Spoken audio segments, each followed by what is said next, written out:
आप सभी को एक बार पुनः नवरात्रि महोत्सव की हार्दिक बधाई और शुभकामनाएं।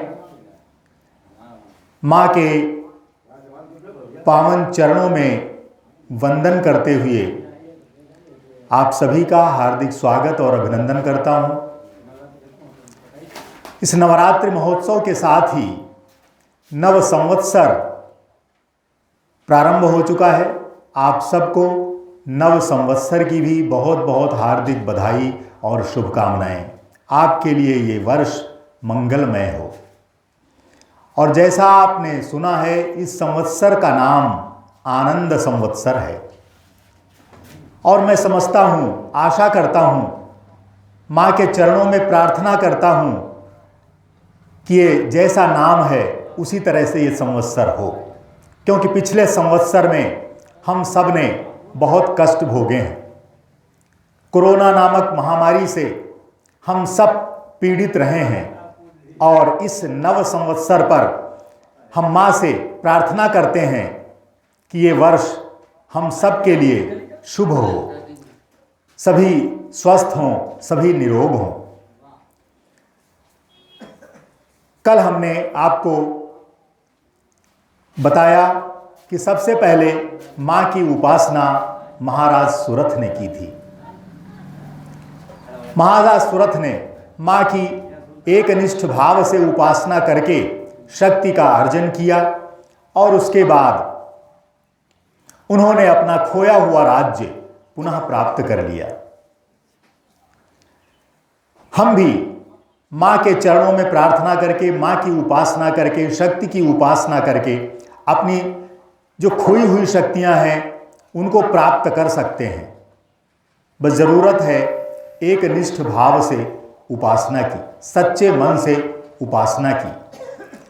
और जैसा कि महाराज सुरथ, उनका नाम ही बता रहा था, सुंदर रथ पर जो आरूढ़ होता है वही सुरथ हो सकता है। हमारा शरीर भी एक रथ है। हमें भी इस पर अच्छे ढंग से सात्विक भावों को लेते हुए आरूढ़ होना है और जीवन में सफलता पानी है। राम रावण युद्ध के समय जब रावण बहुत विशालकाय रथ पर आरूढ़ था, उस समय विभीषण को शंका हुई थी कि महाराज राम तो पैदल हैं, उनके पास कोई भी रथ नहीं है, ऐसे में कैसे उनकी विजय की हम कल्पना कर सकते हैं। उसके मन में, विभीषण के मन में संदेह हुआ। तो उसने कहा, मानसकार ने, बाबा तुलसी ने बहुत सुंदर उसमें वर्णन किया है। आइए उस वर्णन को थोड़ा विस्तार से सुनते हैं, चर्चा करते हैं। विभीषण कहता है, रावनु रथी विरथ रघुवीरा, देखी विभीषण भयउ अधीरा। रावनु रथी विरथ रघुवीरा, देखी विभीषण भयउ अधीरा। अधिक प्रीति मन भा संदेहा, और बंदी चरण कहा सहित सनेहा। नाथन रथ और नहीं तन पद त्राणा, और केहि विधि जितब वीर बलवाना। हे महाराज, हे भगवान, रावण तो विशालकाय रथ पर आरूढ़ है, आपके पास कोई रथ नहीं है, आप तो नंगे पांव हैं, बिनु पद त्राणा, आपके पैरों में तो जूते चप्पल भी नहीं हैं, नंगे पैरों आप कैसे रावण का मुकाबला करेंगे। विभीषण के मन में ये संदेह हो गया। भगवान राम मुस्कुराए और मुस्कुरा करके विभीषण की ओर देखा और उन्होंने कहा, सुनहु सखा कहा कृपा निधाना, और जेहि जय होई सो स्यंदन आना। सुनहु सखा कहा कृपा निधाना, और जेहि जय होई सो स्यंदन आना।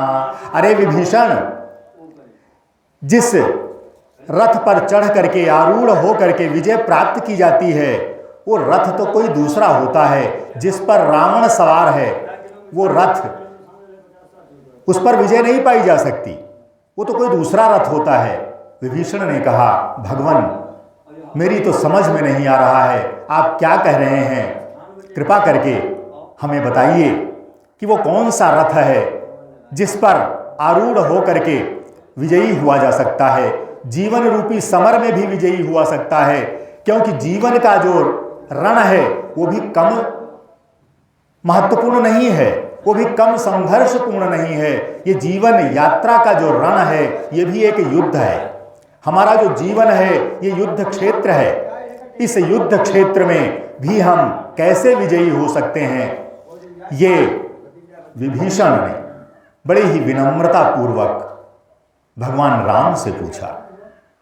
तो राम ने बड़े ही सम्मान के साथ, आदर के साथ उस रथ का वर्णन किया जिसको बाबा तुलसी ने अपने शब्दों का रूप दिया है। बाबा तुलसी कहते हैं, भगवान राम ने कहा कि हे विभीषण, सौरज धीरज रथ तेहि चाका और सत्यशील दृढ़ ध्वजा पताका। सौरज धीरज तेहि रथ चाका और सत्यशील दृढ़ ध्वजा पताका। अरे विभीषण, विजय रथ पर आरूढ़ होने के लिए तो ऐसा रथ चाहिए जिसमें शौर्य और धैर्य के पहिए लगे हों। उसमें लोहे या लकड़ी के पहियों की आवश्यकता नहीं होगी, उसमें बड़े बड़े पहियों की आवश्यकता नहीं होती विजय रथ के लिए। उसके लिए तो शौर्य की आवश्यकता होती है, बल और पराक्रम की आवश्यकता होती है, और सबसे ज्यादा जो महत्वपूर्ण है, धैर्य की आवश्यकता होती है। क्योंकि अगर धैर्य नहीं है तो कितना बड़ा रथ हो, चाहे कितना बड़ा भी या कितना छोटा रण हो, हम उस पर विजयी नहीं हो सकते। विजय प्राप्त करने के लिए शौर्य और धैर्य की आवश्यकता होती है। तो सौरज धीरज तेहि रथ चाका और सत्यशील दृढ़ ध्वजा पताका। और उसके लिए ध्वज और पताका कैसी होनी चाहिए? उसके लिए कोई बहुत बड़े ध्वज की आवश्यकता नहीं है। उसके लिए तो ध्वज होना चाहिए सत्य का, शील का। क्योंकि मनुष्य के अंदर, इस मानव शरीर के अंदर ईश्वर ने जो बहुत सारे गुण दिए हैं, उन गुणों में सत्य और शील सबसे महत्वपूर्ण गुण है। सत्य के सहारे बड़े बड़े रण जीते जा सकते हैं। ये तो त्रेता की बात थी। अभी हमारे ही समय में राष्ट्रपिता महात्मा गांधी ने सत्य और अहिंसा के सहारे भारत को आज़ादी दिलाई। उस आज़ादी में अमर शहीदों की कितनी भूमिका थी, उसको हम नकार नहीं सकते हैं। लेकिन गांधी जी का जो सत्य अहिंसा था वो भी कम शस्त्र नहीं था, कम प्रहार करने वाला शस्त्र नहीं था। उसके आगे तो अंग्रेजों के छक्के छूट गए थे, उस सत्य और अहिंसा के आगे। तो सत्यशील ध्वज दृढ़ ध्वजा पताका, इस विजय रथ पर तो सत्य और शील का जो सुदृढ़ ध्वज है वो लहराना चाहिए। जब सत्य और शील का मजबूत ध्वज फहराएगा तो बड़े बड़े सामने जो शत्रु हैं वो भी धराशायी हो जाएंगे, वो भी हार मान लेंगे सत्य और शील के सामने। तो सौरज धीरज तेहि रथ चाका और सत्यशील दृढ़ ध्वजा पताका। और क्या होना चाहिए? भगवान श्री राम विभीषण से आगे कहते हैं कि बल विवेक दम परहित घोरे और क्षमा कृपा समता रजुजोरे। उस विजय रथ पर घोड़े कैसे होने चाहिए, उसमें लगाम कैसी होनी चाहिए, रस्सियां कैसी कसी होनी चाहिए। बल विवेक दम परहित घोड़े, घोड़े होने चाहिए किसके? बल के, विवेक के, दम के और परहित परोपकार के। ये ऐसे अस्त्र हैं जिनके सामने कोई टिक नहीं सकता। अगर आत्मशक्ति है, बल है। मानव शरीर में दो प्रकार की शक्तियां होती हैं, एक आत्मिक शक्ति होती है, एक शारीरिक शक्ति होती है। जिसके अंदर आत्मिक शक्ति मजबूत होती है, आत्मिक शक्ति सुदृढ़ होती है, तो शारीरिक शक्ति भले ही कम हो, वो विजयी होता है। आत्मिक शक्ति का महत्व, उसकी उपयोगिता, उपादेयता शारीरिक शक्ति से ज्यादा है। उदाहरण है हमारे सामने इतिहास में। रावण के सामने राम कैसे थे? उनके अंदर शारीरिक रूप से रावण के समान भले ही न हो, लेकिन आत्मिक शक्ति उनके अंदर, जो सात्विक शक्ति थी, वो इतनी प्रबल थी, उसके सामने रावण कहीं नहीं टिकता था। हमारे राष्ट्रपिता महात्मा गांधी के आगे उनका शरीर बहुत दुबला पतला था, अस्थि मात्र था, वस्त्र के रूप में भी एक लंगोटी पहनते थे, लेकिन उनकी आत्मिक शक्ति इतनी प्रबल थी, वो इतनी सुदृढ़ थी, इतनी मजबूत थी कि उसके आगे बड़े बड़े अंग्रेज वो भी लोहा मान गए। तो आत्मिक शक्ति ज्यादा महत्वपूर्ण होती है। हमारे अंदर अगर आत्मिक शक्ति प्रबल है, आत्मिक शक्ति मजबूत है, तो हम बड़े से बड़ा काम कर सकते हैं। तो इसलिए भगवान राम कहते हैं कि हे विभीषण, बल विवेक दम परहित घोड़े। उस विजय रथ में घोड़े कैसे होने चाहिए? वो तो बल के होने चाहिए, विवेक के होने चाहिए, परहित परोपकार के होने चाहिए, दम इंद्रिय निग्रह के होने चाहिए। दम का मतलब है हमने अपनी इंद्रियों का दमन कर रखा है, हमें अपनी इंद्रियों को काबू में रखा है। जैसा कि मां की उपासना का पर्व चल रहा है, नवरात्रि का पर्व चल रहा है, इसका एक प्रमुख संदेश है शक्ति उपासना। और शक्ति की उपासना से ज्यादा महत्वपूर्ण है, शक्ति अगर प्राप्त भी हो गई, लेकिन उस शक्ति को अगर हम संजो न सके, अगर उस शक्ति को हम सदुपयोग न कर सके, तो फिर वह शक्ति कब नष्ट हो जाएगी पता भी नहीं चलता। हम समाज में देखते हैं लोग आज अपनी शक्तियों का दुरुपयोग कर रहे हैं, उसको गलत खान-पान से, गलत आदतों से, गलत दुर्व्यसनों से उन शक्तियों को नष्ट कर रहे हैं। ईश्वर ने तो हमें शक्ति दी है। मां दुर्गा वो शक्ति की देवी है, वो सबको शक्ति प्रदान करती है। लेकिन जब हम उस शक्ति का दुरुपयोग करेंगे दुर्व्यसनों से, गलत खान-पान से, तो हमारे शरीर जल्दी क्षीण हो जाएगा, हमारी इंद्रियां जल्दी शिथिल हो जाएंगी, हम किसी काम के नहीं रहेंगे। भगवान शिव भी अगर शिव हैं, उनके अंदर अगर शक्ति है, तो वो भी मां दुर्गा के कारण है, मां पार्वती के कारण है, जो अर्धांगिनी के रूप में उनकी हैं। क्योंकि शंकराचार्य जी ने कहा है, वो कहते हैं कि अगर शिव भी शिव है तो वो उस मां के कारण है, वो पार्वती के कारण है, वो मां दुर्गा के कारण है। अन्यथा शिव भी शव तुल्य है, शिव को शव होने में कोई देर नहीं लगती। बस अंतर क्या है? शक्ति का। और शक्ति कौन प्रदान करती है? ये मां, जिसकी हम नवरात्रि में उपासना कर रहे हैं। तो बल विवेक दम परहित घोरे, और क्षमा कृपा समता रजु जोरे। इसमें इंद्रिय निग्रह होना चाहिए, उसके घोड़े होने चाहिए, परोपकार के घोड़े होने चाहिए। क्यों? क्योंकि बाबा तुलसी ही कहते हैं कि परहित सरिस धर्म नहीं भाई, और पर पीड़ा सम नहीं अधमाई। परोपकार के समान तो कोई धर्म ही नहीं है। तो फिर परोपकार के समान अगर घोड़े, परोपकार के घोड़े हमारे विजय रथ में मचे होंगे, जुटे होंगे, तो कौन हमें हरा सकता है, कौन हमें पराजित कर सकता है? क्योंकि कहा जाता है अगर किसी को मारना हो तो अस्त्र से मत मारो, शस्त्र से मत मारो, उसके लिए किसी बंदूक की आवश्यकता नहीं होती, उसके लिए किसी तोप की आवश्यकता नहीं होती है। अगर मारना है तो परोपकार से मारो, परहित से मारो। और अस्त्र का मरा हुआ, अस्त्र का पीड़ित, अस्त्र से चोटिल फिर उठ जाएगा, लेकिन परोपकार से मारा हुआ वो कभी नहीं उठ पाएगा। जब आपके सामने आएगा तो उसकी सारी शक्तियां शिथिल हो जाएंगी। क्यों? क्योंकि आपने उसको परोपकार से मार रखा है। तो परोपकार का जो अस्त्र है वो सबसे ज्यादा घातक प्रहार करने वाला होता है।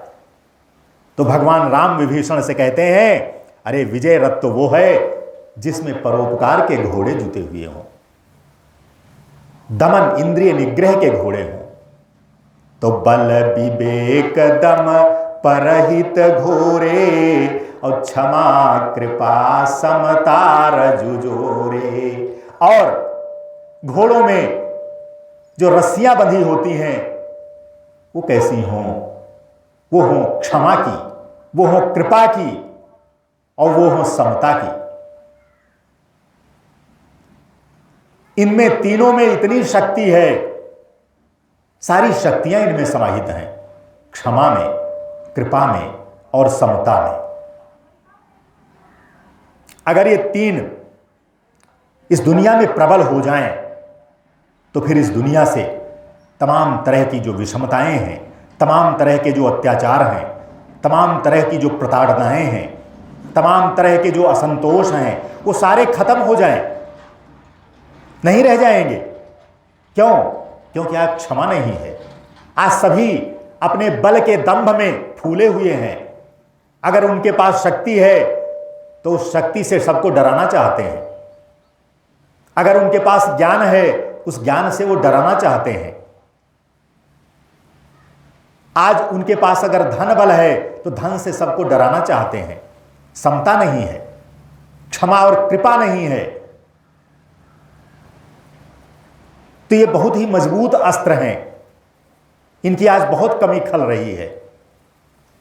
तो अगर क्षमा कृपा और समता की रस्सियों से वो रथ बंधा हो, वो घोड़े बंधे हों, उनमें जुते हों, उनके सहारे, तो फिर उस विजय रथ पर जो आरूढ़ होगा उसको कोई पराजित नहीं कर सकता, उसको पराजय का कोई खतरा नहीं है। हे विभीषण, तुम्हें भले ही हमारे पास कोई रथ नहीं दिख रहा है, रावण के पास बहुत विशाल रथ दिख रहा है, लेकिन मेरे पास तो ऐसा विजय रथ है जिनमें ये सारी शक्तियां समाहित हैं। तो मुझे कौन पराजित कर सकता है?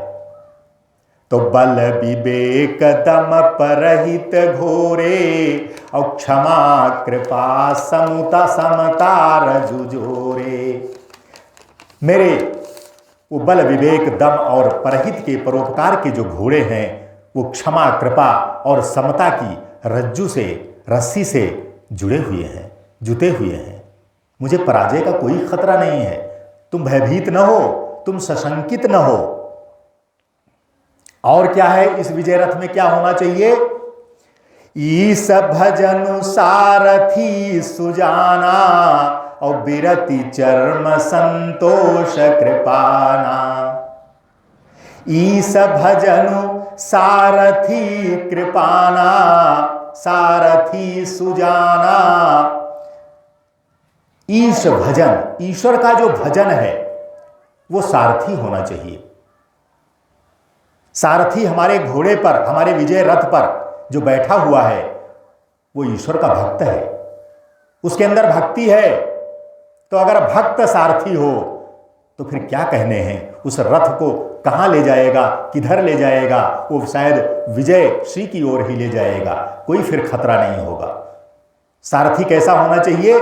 वो ईश्वर का भक्त होना चाहिए। अगर आप महाभारत के युद्ध में देखें तो महाभारत के युद्ध में जो अर्जुन का रथ हाँक रहे हैं वो कौन है? वो तो साक्षात ईश्वर हैं, साक्षात परमपिता परमात्मा है। यहां तो भगवान राम कह रहे हैं कि सारथी रथ का कैसा होना चाहिए? ईश भजन, ईश्वर का जो भजन है, ईश्वर की जो भक्ति है वो सारथी हो तो फिर कोई पराजित नहीं कर सकता।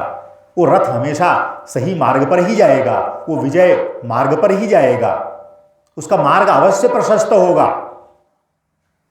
तो महाभारत के युद्ध में अर्जुन की विजय के लिए तो कोई पराजय का तो प्रश्न ही नहीं उठता था। क्यों? क्योंकि उस रथ की बागडोर, उस रथ के सारथी साक्षात भगवान कृष्ण हैं। कौन पराजित कर सकता था? वो तो निश्चित थी। धृतराष्ट्र अंधा था, उसको तो कुछ दिखता ही नहीं था। जो उसके पुत्र थे वो सब अभिमानी थे, अहंकारी थे। उनको अपने शारीरिक बल का, धन का, अपने कुल का अभिमान था, और अभिमानी का हमेशा सिर नीचा होता है, हमेशा वो पराजित होता है। तो पराजय तो उसकी होनी ही थी। धृतराष्ट्र जो अंधा था, वो आंखों से तो अंधा था ही, लेकिन उसके पास विवेक भी नहीं था, विवेक शक्ति भी नहीं थी। वो मस्तिष्क बुद्धि जो उसकी थी, वो बुद्धि से भी अंधा था। क्या अच्छा है क्या बुरा है उसे नहीं दिख रहा था। तो उसकी तो पराजय होनी ही थी। तो इसीलिए भगवान राम कहते हैं कि विजय रथ का सारथी कौन होना चाहिए? ईस भजनु सारथी सुजाना। और कैसा सारथी हो? सुजान हो, चतुर हो। ईश्वर का जो भक्त होगा उसके समान चतुर और कौन हो सकता है? चतुरता उसके पास छल छद्म की चतुरता नहीं होगी, लेकिन उसके पास अच्छे मार्ग पर चलने की तो चतुरता होगी ही। वो हमेशा अच्छे मार्ग का ही अनुगमन करेगा। तो ईस भजनु सारथी सुजाना, और बिरति चर्म संतोष कृपाना। और चर्म जो ढाल है उस विजय रथ की, ढाल कैसी होनी चाहिए? जो विजय रथ पर आरूढ़ है, विरति की। विरति अर्थात वैराग्य, वैराग्य की ढाल हो। इस संसार में जो राग है वही दुख का कारण है। जिसको राग खत्म हो जाता है उसको सारे दुख खत्म हो जाते हैं। दुख का कारण ही है राग। तो अगर विजय रथ पर आरूढ़ होना हो, चाहे दुश्मन के सामने रण क्षेत्र पर विजयी होना हो, और चाहे इस जीवन रण में विजयी होना हो, तो इसको राग मुक्त होना पड़ेगा। क्योंकि राग दुखों का मूल है, और वैराग्य जो वास्तविक वैराग्य है, असली जो वैराग्य है, वो दुखों से निवृत्ति है। सुख और दुख सबसे निवृत्ति है। वैराग्य का मतलब ही होता है कि वहां न तो सुख है और न दुख है, सुख दुख निवृत्ति ही, यही तो वैराग्य की परिभाषा है। अगर आपके पास सब कुछ है तब भी आप उसी भाव से रहेंगे, आपके पास कुछ नहीं है फिर भी आप उसी भाव से रहेंगे। जो मिलेगा आप उसी में खा लेंगे, पहन लेंगे, उसके लिए कोई अतिरिक्त इच्छा नहीं होगी। यही तो वैराग्य है। तो ढाल किसकी होनी चाहिए? वैराग्य की। विरति चर्म संतोष कृपाना। और कृपाण कैसी होनी चाहिए उस विजय रथ पर आरूढ़ व्यक्ति के लिए? संतोष की कृपाण हो, संतुष्टि की कृपाण हो, क्योंकि वो बहुत पैनी होती है। संतुष्टि की कृपाण जिसके पास है वो कभी भी पराजित नहीं होता। संतोष की कृपाण से अगर दुश्मन को पराजित करेगा तो पराजित अवश्य होगा। तो इसलिए बिरति चर्म संतोष कृपाना। दान परसु बुद्धि शक्ति प्रचंडा, और बर विज्ञान कठिन को दंडा। दान परसु बुद्धि शक्ति प्रचंडा। दान का परसु फरसा हो, दान का फरसा हो, और शक्तिशाली बुद्धि हो, प्रचंड। अगर तीव्र बुद्धि है तो फिर उसको भी कोई हरा नहीं पाएगा, उसके लिए बुद्धि भी चाहिए। और बर विज्ञान कठिन को दंडा। और कोदंड धनुष कैसा होना चाहिए? बर विज्ञान, श्रेष्ठ विज्ञान सम्मत जो विवेक बुद्धि है वो जो है कोदंड होना चाहिए, वो धनुष होना चाहिए। वो विजय रथ के लिए आवश्यक है। तो दान परसु बुद्धि शक्ति प्रचंडा, और बर विज्ञान कठिन को दंडा। और क्या होना चाहिए? भगवान राम आगे फिर विभीषण से कहते हैं कि अमल अचल मन त्रोन समाना और समजम नियम सिली मुख नाना। अमल अचल मन त्रोन समाना, हमारा मन कैसा होना चाहिए? गीता में मन को ही सबसे अधिक चंचल कहा गया है। चंचलम ही मनः कृष्ण प्रमाथि बलवद दृढ़म। भगवान कृष्ण कहते हैं, हे कृष्ण, अपने मन को पहले काबू में करो, अपने मन को वश में करो, क्योंकि ये मन ही सबसे अधिक चंचल होता है। चंचलम ही मनः कृष्ण प्रमाथि बलवद दृढ़म। ये बलपूर्वक मनुष्य को का प्रमथन कर देता है, मथ देता है, उसकी बुद्धि को भ्रमित कर देता है। बड़े बड़े विद्वान भी चंचल मन के वश में होकर भ्रमित हो जाते हैं। इसलिए हे अर्जुन, इस मन को सबसे पहले तुम्हें वश में करना है। चंचलम ही मनः कृष्ण प्रमाथि बलवद दृढ़म। और इसको कंट्रोल में करना आसान भी नहीं है, कठिन है। इसको अभ्यास से कंट्रोल में आता है, अभ्यास से यह नियंत्रित होता है। इसके लिए अभ्यास की आवश्यकता होती है। तो भगवान राम कहते हैं विभीषण से कि अमल अचल मन त्रोन समाना। हमारा मन कैसा होना चाहिए? अमल होना चाहिए, निर्मल मन। निर्मल मन तो भगवान की प्राप्ति का, भक्ति की प्राप्ति का पहला साधन है, निर्मल मन।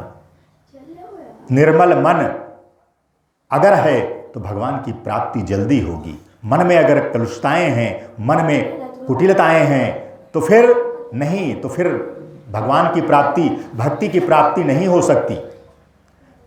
तो अमल अचल मन त्रोन समाना और समझम नियम सिली मुख नाना। अमल अचल होना, निर्मल मन होना चाहिए। और कैसा होना चाहिए? अचल होना चाहिए, चलायमान न हो। वही जिसकी हम बात कर रहे थे कि चंचल नहीं होना चाहिए। मन निर्मल होना चाहिए और अचल होना चाहिए, चलायमान नहीं होना चाहिए। तभी वो विजय रथ पर आरूढ़ होकर के विजयी हो सकता है। तो निर्मल मन और अचल मन कैसा है? त्रोण समाना। वो सबसे सुंदर तरकस है। अगर उस अमल और अचल मन रूपी तरकस में जो बाण भरे होंगे वो फिर अकाट्य होंगे। वो फिर अगर शत्रु की ओर जाएंगे तो शत्रु का समूल नाश करके ही वापस लौटेंगे। अमल अचल मन त्रोन समाना और समझम नियम सिली मुख नाना। और उस तरकस में बाण कैसे भरे हों? समझम नियम, सम शांति के, सम जम यम नियम, संयम और नियम के अगर उसमें बाण भरे हैं तो फिर उस वीर को कोई पराजित नहीं कर सकता। ये बहुत आवश्यक है विजय रथ के लिए। ऐसा रथ होना चाहिए मनुष्य के पास। तो अमल अचल मन त्रोन समाना और समझम नियम सिली मुख नाना। ऐसे संयम और नियम के अगर बाण भरे हुए हैं उस तरकस में तो फिर विजय निश्चित है, पराजय की कोई संभावना नहीं। तो राम कहते हैं